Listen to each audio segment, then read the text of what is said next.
Let's jump into the NFL now, though, Brett, because we have the defending Super Bowl champs starting on Thursday. You and I have both had our fantasy drafts.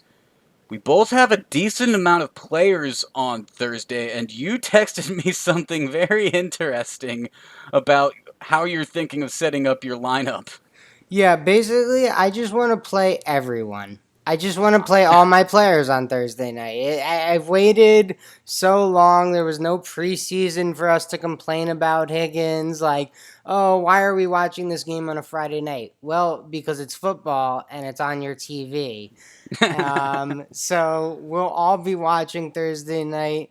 I'll definitely have a bet down. I may wait till the live line comes up because nine's a lot for two teams I haven't seen play on a football field. Honestly, I haven't seen Houston play since they lost to Kansas City, and Kansas City since the Super Bowl. So I don't know how anyone looks. I have no idea. So I'll probably wait till the game kicks off. But you have a pregame bet.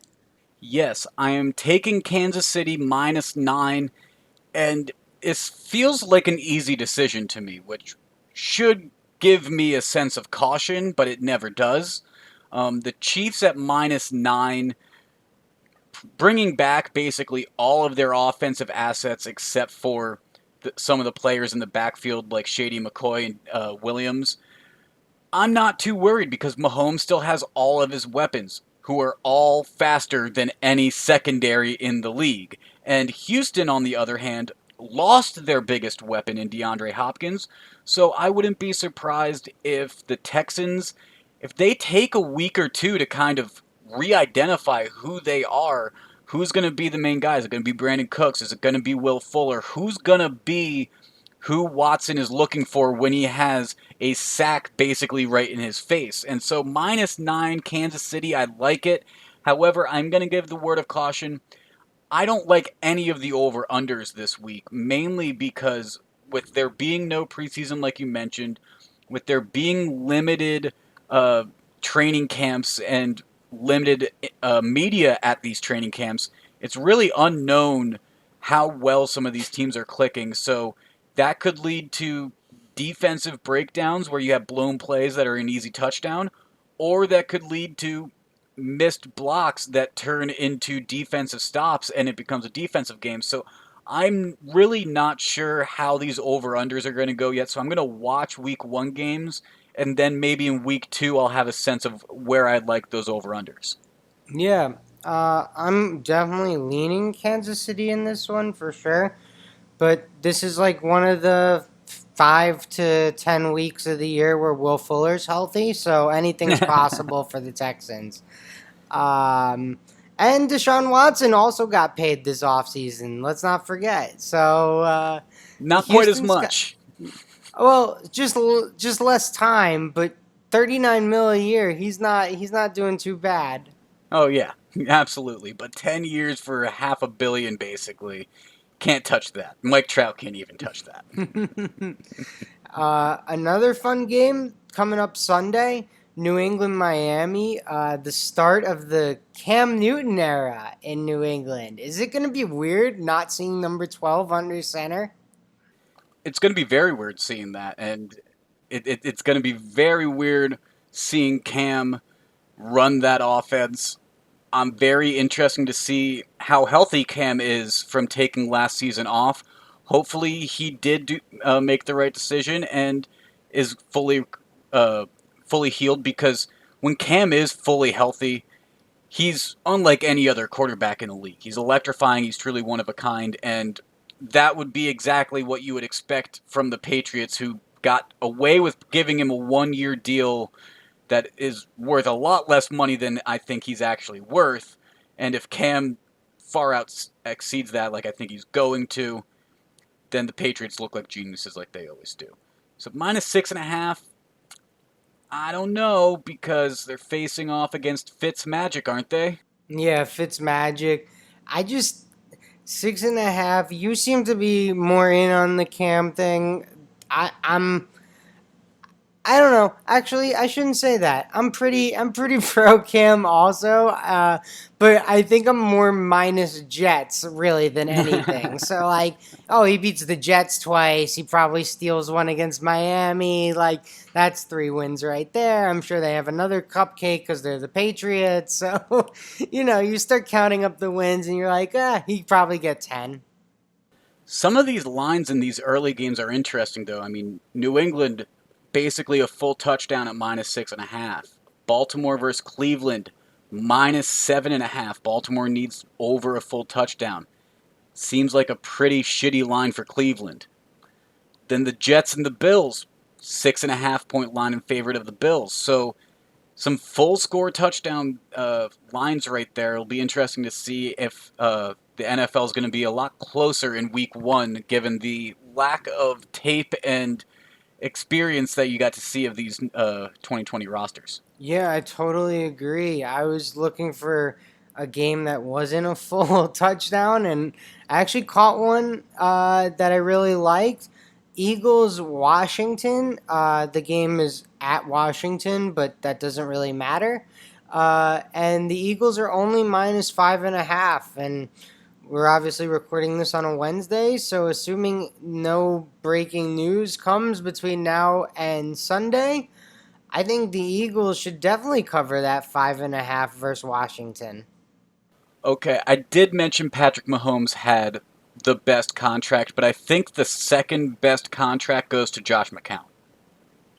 The man is getting paid to sit on his couch in Texas by the Eagles as their emergency quarterback. Which, by the way, emergency quarterback in hockey, to be an emergency goalie, you have to be on site. What type of emergency quarterback is in a not just in a different time zone, but thousands of miles away? I love that at 41 he became the oldest practice squad player ever. That's pretty good. And he gets to sit at home, and I think he's making, I think it's 12,000 per game, 15,000 per game, something like that. Not Not bad. bad at all. Not bad at all. I'm picking a game that has some other old quarterbacks though, Brett. The Bucks at the Saints. Tom Brady visiting Drew Brees for his first game in the NFC South, first game outside of a Patriots uniform, and you know what? I think New Orleans takes this game. I think Tom Brady, he's broken some COVID rules. He's had his hours and made sure to put in time with that offense, but that doesn't compare to the years upon years that Breeze and Peyton and that Saints system have together. Plus, they got Emmanuel Sanders to complement Michael Thomas. Alvin Kamara is trying to have a big year, so he gets paid. I would not be surprised to see the Saints come out big, and that's why -3.5. I'm comfortable with taking that. Yeah, I'm not sure what to expect in that one. Brady and Gronk and Leonard Fournette and all Tampa's new toys. Although the Mike Evans injury news has me a little worried for Tampa. Mm-hmm. So I kind of would lean more New Orleans with that. Um, Kamara being back is obviously a positive for New Orleans because last week there were some questions, but this week it seems all good. So I think that 3.5 seems safe. I'm just not ready to go there with you yet. I don't know about this over under at 49 either, but the last time I questioned the Saints over under was when Drew Brees basically had a perfect first half. I think that's the last under that I took in the NFL was that game, and Drew Brees basically broke it in the first half by going 28 for 29 with 4 touchdowns, and I was just like, good, good. Perfect. Just what we wanted. Well, the Chargers open up in Cincinnati. So the Rams open up the new stadium in Los Angeles on Sunday Night Football against the Cowboys. Dallas is -3. Rams +3. Dallas -150 on the money line. Rams +125. +125 in a home opener, Higgins. I know there's no fans, but still, opening up the new building, you can't go 0-1.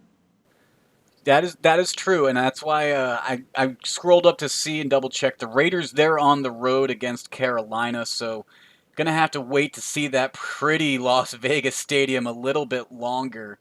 Um, Another game that I'm looking at though, Seattle at Atlanta.